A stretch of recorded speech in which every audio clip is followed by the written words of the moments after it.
A thug kicked a royal guard in the face, certain the soldier wouldn't dare break protocol.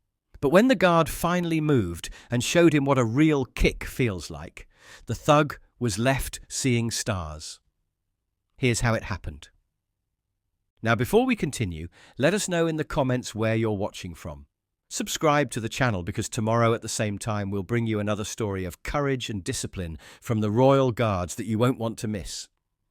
The late morning sun beat down on Buckingham Palace as Johnny Barnes strutted across the courtyard, his swagger betraying the 3 pints of lager already coursing through his system.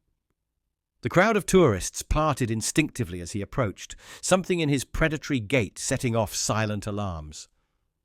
"Look at this joke," Johnny announced to no one in particular, his East London accent thick with contempt as he nodded toward the royal guard standing at attention, standing there like some wind-up toy. Johnny's appearance alone commanded a certain wary respect. Not the kind earned through honour, but the kind extracted through fear. His arms were canvases of faded prison tattoos, each marking a chapter in a life defined by violence. A jagged scar ran from his left temple to his jawline, the result of a broken bottle in a Camden Town pub fight. At 32, his face carried the weathered look of a man who'd seen more midnight brawls than morning commutes. "Oi, toy soldier!" Johnny called out, moving closer to the guard who remained perfectly still, eyes fixed forward in practiced discipline. "I'm talking to you, mate." The guard's scarlet tunic and bearskin cap stood in stark contrast to Johnny's stained white tank top and low-hanging jeans. Where the guard represented centuries of discipline and tradition, Johnny embodied chaos, a street fighter whose reputation had been built in underground fighting pits where rules were suggestions and mercy was weakness.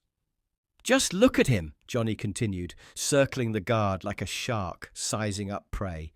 "They wind him up every morning, don't they? Put him out here for the tourists." A mother pulled her curious children back as Johnny moved closer to the guard, her expression a mixture of concern and disgust. Other tourists began to distance themselves, sensing trouble brewing in the summer air.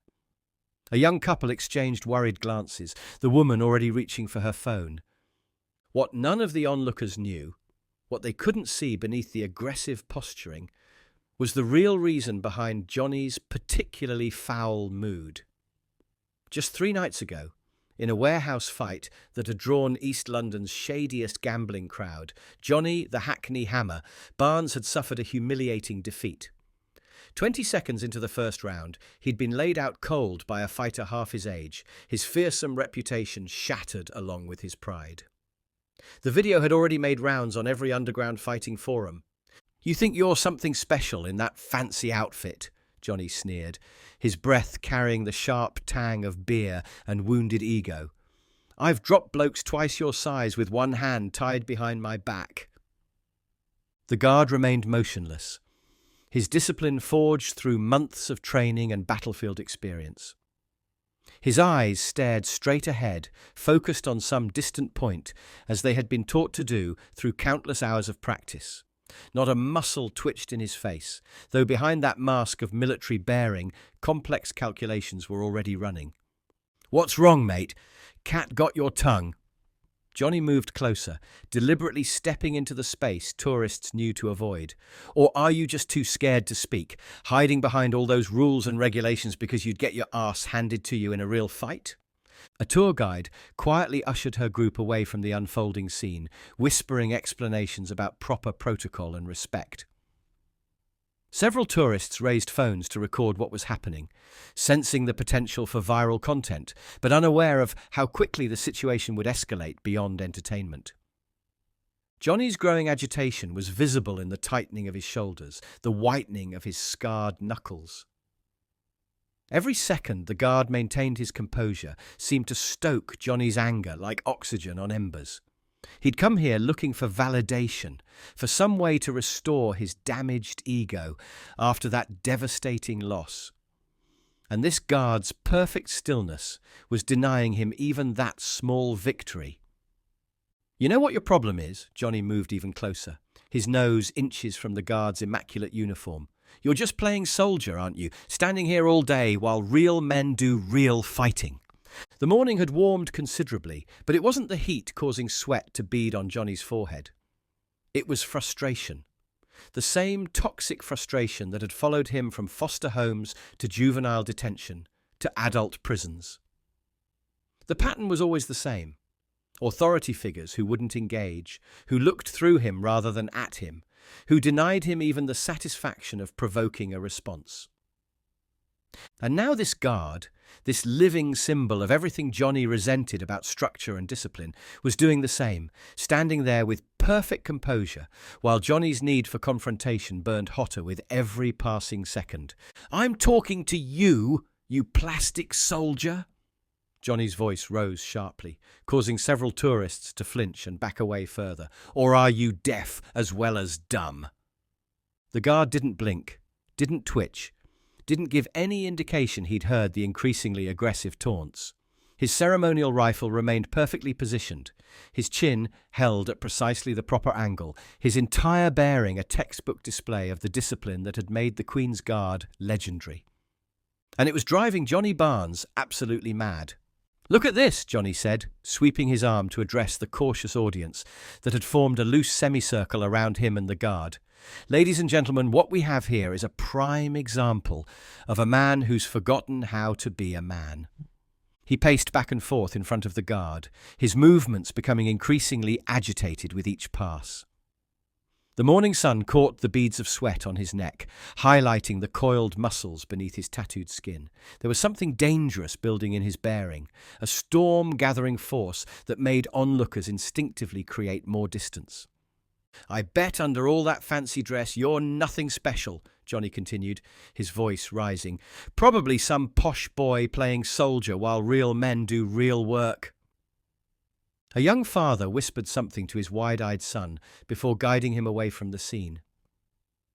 A group of school children on a field trip were quickly redirected by their teacher, though several craned their necks to keep watching as they were led away. The atmosphere had shifted from curious observation to tense anticipation. Johnny stepped closer, his face now just inches from the guards.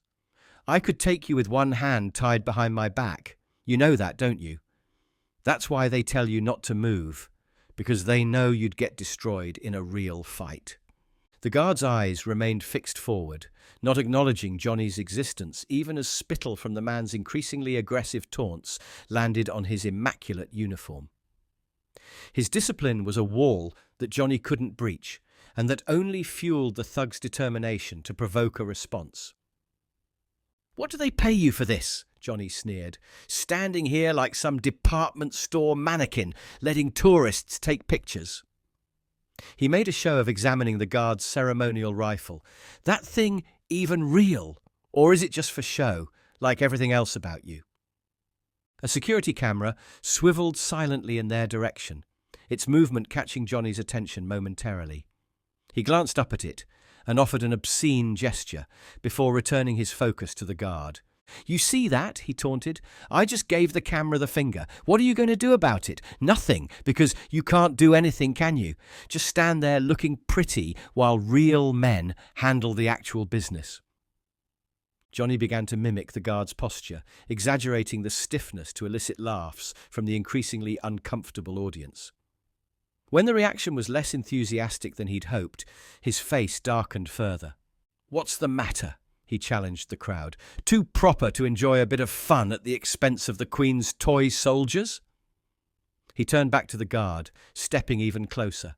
"I've fought men twice your size in cages where there are no rules. This fancy uniform wouldn't save you there." Johnny's performance was becoming more theatrical, more desperate with each passing minute. He shadowboxed around the guard, throwing mock punches that stopped just short of contact, each one accompanied by explosive sound effects from his own mouth.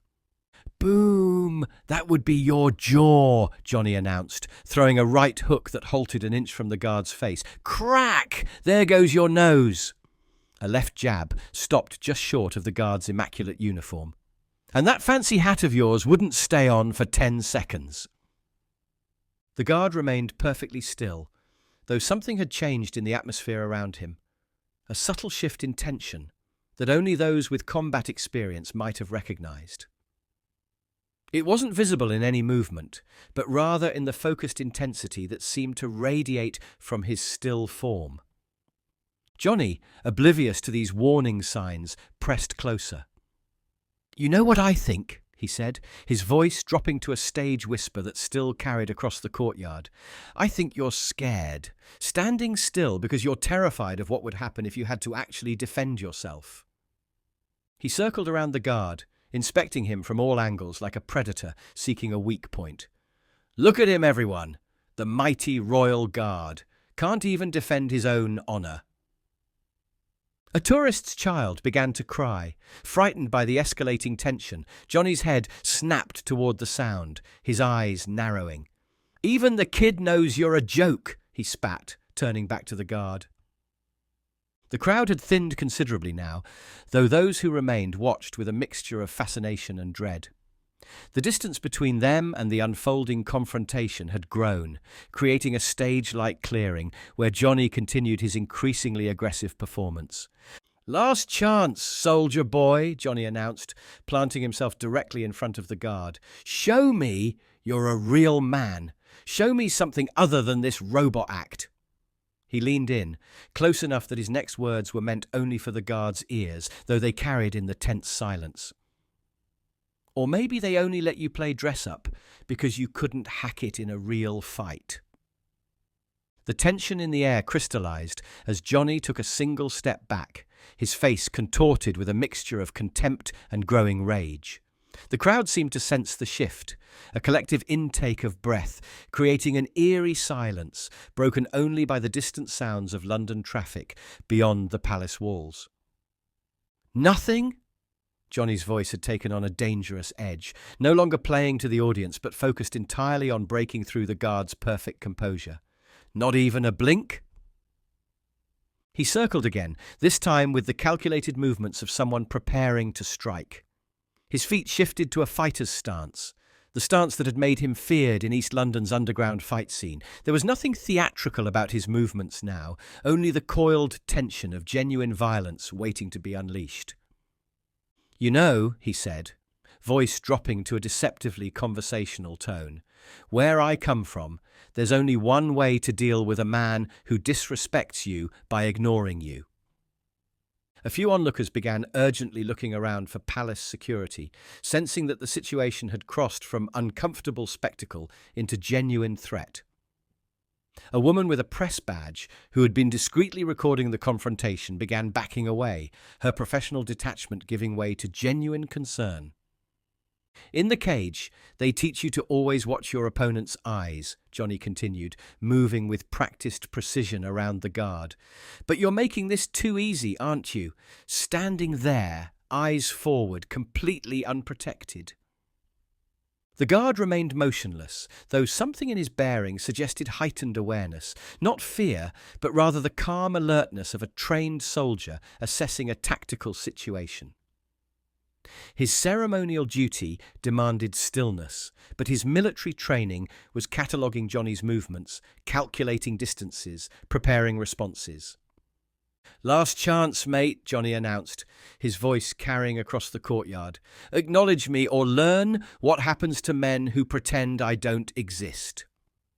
Several tourists gasped as Johnny feinted forward, stopping just short of contact. It was a fighter's trick, designed to test reflexes and provoke a defensive reaction. When none came, something in Johnny's expression shifted from contempt to pure rage. "Fine, have it your way." What happened next seemed to unfold in slow motion for the horrified onlookers. Johnny stepped back, his weight shifting to his rear foot. In one fluid, practiced motion, the same motion that had won him underground bouts against larger opponents, he pivoted on his left foot and launched a vicious right kick directly at the guard's face. The impact made a sickening sound that echoed across the courtyard. The guard's bearskin cap tilted slightly, and a small trickle of blood appeared at the corner of his mouth. For a fraction of a second, his perfect posture wavered, not from pain, but from the physics of absorbing such a blow while maintaining position. Shocked gasps rippled through the remaining spectators. A woman screamed. Someone shouted for police. Phones were raised higher, capturing what had just transformed from uncomfortable street theatre into criminal assault. "Not so statue-like now, are you?" Johnny crowed, circling back to admire his handiwork. The sight of blood on the guard's otherwise perfect presentation seemed to delight him, validation of his power to affect what seemed untouchable. "What's the matter? Cat got your tongue? Or did I kick it loose?" He played to the crowd again, arms spread wide in mock victory. "Ladies and gentlemen, I give you the Queen's finest. Not so tough when someone actually tests them, eh?" The guard remained at his post, the trickle of blood the only indication that he'd been struck at all. His eyes still focused forward, his ceremonial rifle held in precisely the same position. But there was something different now, a change in the air around him, a shift in energy that experienced fighters would recognize immediately as deadly intent gathering force. Johnny, riding the high of his successful provocation, failed to recognize these warning signs. He moved closer again, emboldened by what he perceived as weakness. "What are the rules now, soldier boy? Still going to stand there and take it? Or have I finally found the line you're not allowed to cross?" He leaned in, his face inches from the guards, examining the blood with perverse satisfaction. "Look at that! You do bleed after all. I was beginning to wonder if they'd replaced you all with robots." The silence that had fallen over the courtyard was absolute now, heavy with anticipation. Even London's ever-present pigeons seemed to have gone still, as if nature itself was holding its breath for what would come next. "Maybe we should try again," Johnny suggested, his voice dropping to a dangerous whisper as he began to shift his weight again, preparing for another strike. "See if I can get more than just a little blood this time." For 3 eternal seconds after Johnny's kick, the guard remained perfectly still. Blood trickled from the corner of his mouth, running in a thin crimson line down his chin. His eyes remained fixed forward, his posture unchanged. A testament to the extraordinary discipline drilled into every member of the Queen's Guard. Then, everything changed. The transformation began with his eyes, no longer staring at some distant point, but snapping into laser focus on Johnny with such sudden intensity that the thug actually took a half-step back. It was the look of a predator who had been patiently observing, calculating, waiting for precisely the right moment to strike. "Protocol 459, the guard announced, his voice carrying the sharp, authoritative edge of active military command. "Physical assault on guard duty personnel." In one fluid motion that spoke of thousands of hours of combat training, the guard stepped forward and pivoted, moving with a precision that Johnny's street fighting had never prepared him for. The ceremonial rifle was secured in its proper position, even as the guard moved. Proof that military discipline remained intact, even in the midst of justified response. "You wanted my attention," the guard said, his voice carrying across the now silent courtyard. "Congratulations. You have it." Before Johnny could process what was happening, the guard demonstrated a textbook perfect front kick. Not the wild, uncontrolled strike of Johnny's attack, but the precise, measured application of force by someone trained to use it with maximum efficiency. His boot connected with Johnny's solar plexus with just enough force to send him staggering backward, air explosively leaving his lungs. "That," the guard announced calmly, "is how it's properly done." Johnny doubled over, gasping for breath, his face a mask of shock and confusion. This wasn't the reaction he'd expected, not the uncontrolled rage of a provoked man, but the measured response of a trained soldier. "The Queen's Guard are active-duty combat soldiers," the guard continued, maintaining perfect military bearing despite the blood on his chin. Before standing post here, I completed 3 tours in Afghanistan with Special Air Service. The men and women who wear this uniform aren't ceremonial figures. We're combat veterans, maintaining a tradition of service and discipline. Johnny tried to straighten, his fighter's instinct urging him to counter-attack, but the precisely delivered kick had temporarily paralyzed his diaphragm. He could only wheeze and stare as the guard maintained a ready stance that any trained fighter would recognize as far more dangerous than the ceremonial position he'd held before. The difference between gun Chichinaz, the guard continued, his voice carrying the quiet authority of someone who had faced real combat, isn't that I can't fight. It's that I choose discipline over impulse, duty over ego, and respect over childish provocation. Johnny lunged forward suddenly, trying to catch the guard off guard with a wild punch. The guard sidestepped with minimal movement, allowing Johnny's momentum to carry him past. A precise strike to Johnny's kidney as he stumbled by sent a new wave of pain through the thug's body. I could have responded when you started your little performance, the guard said, resuming his position without a trace of exertion in his voice. I could have responded when you invaded my personal space. I could have responded to any of your provocations. I chose not to. Not out of fear, but because discipline means acting when necessary, not when provoked. Several tourists had begun to applaud, though they quickly fell silent as palace security personnel appeared, moving swiftly toward the scene. The guard acknowledged their approach with a slight nod, but continued addressing Johnny, who was now struggling to remain upright. You mistook discipline for weakness, the guard said, wiping the blood from his chin with military precision.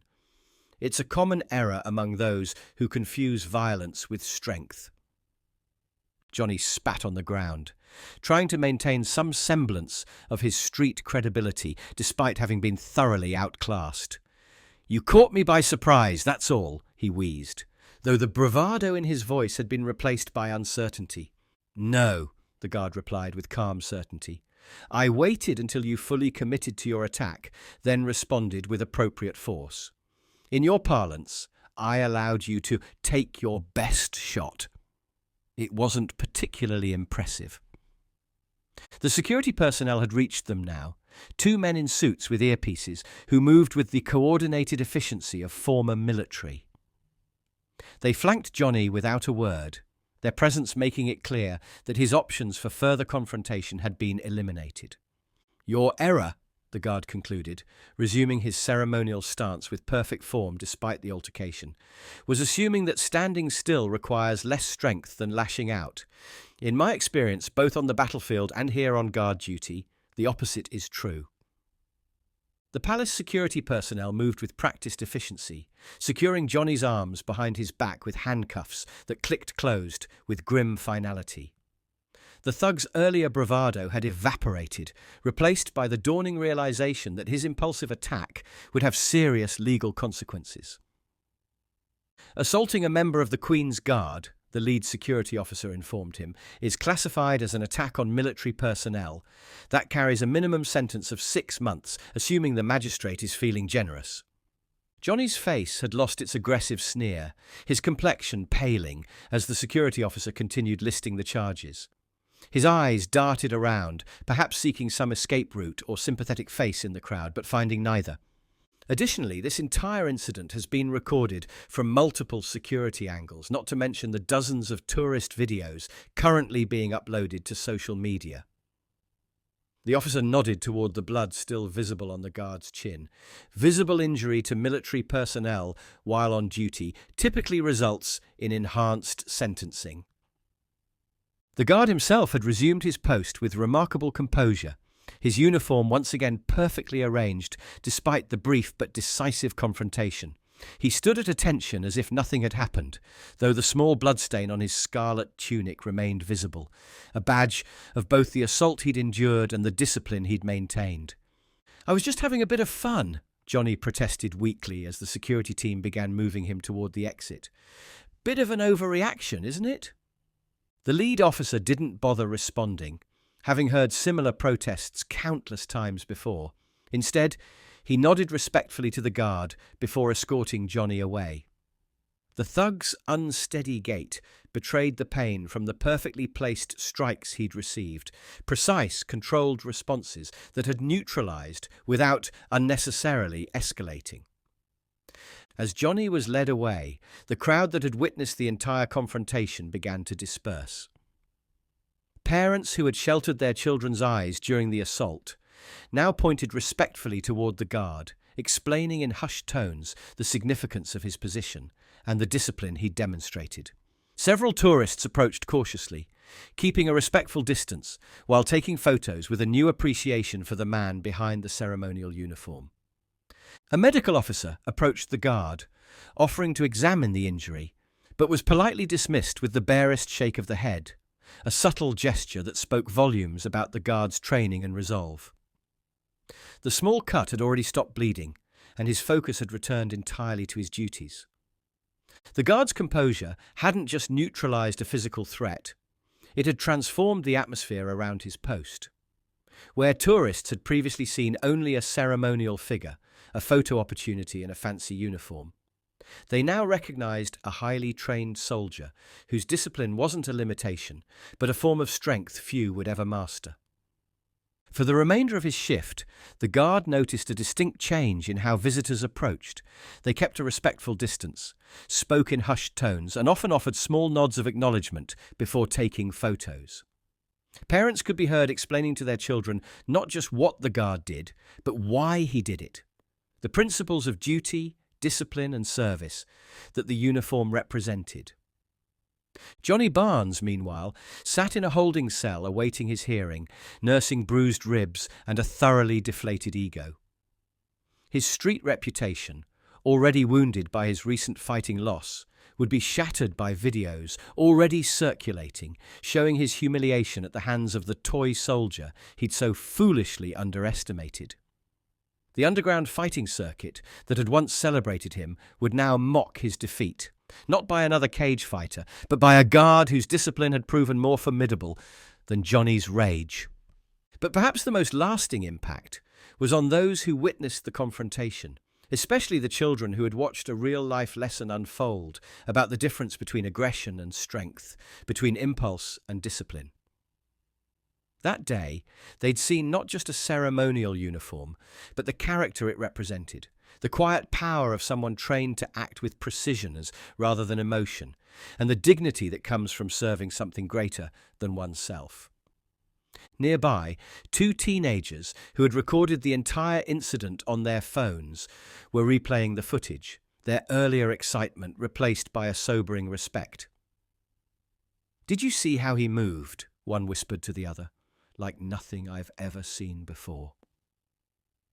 "3 tours in Afghanistan," he said, the other replied. "Makes you think differently about them, just standing there, doesn't it?" Within 20 minutes, all visible traces of the confrontation had been erased.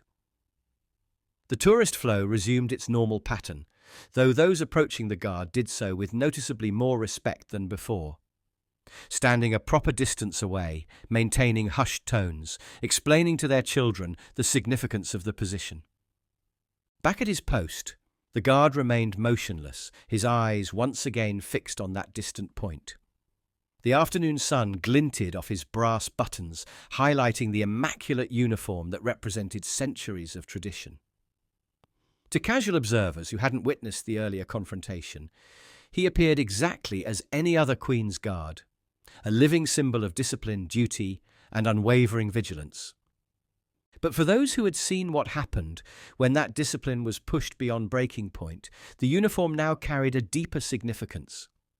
A reminder that true strength lies not in the ability to attack, but in the discipline to respond only when necessary, and the skill to do so decisively when that moment comes.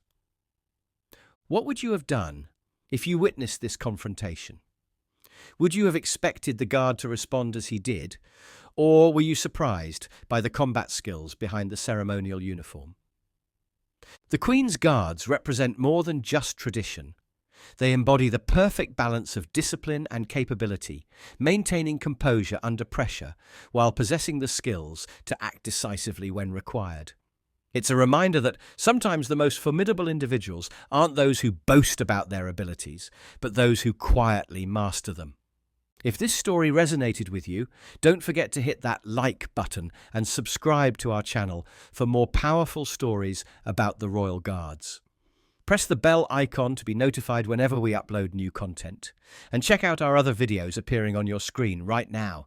We'll see you again tomorrow at the same time with another brand new video.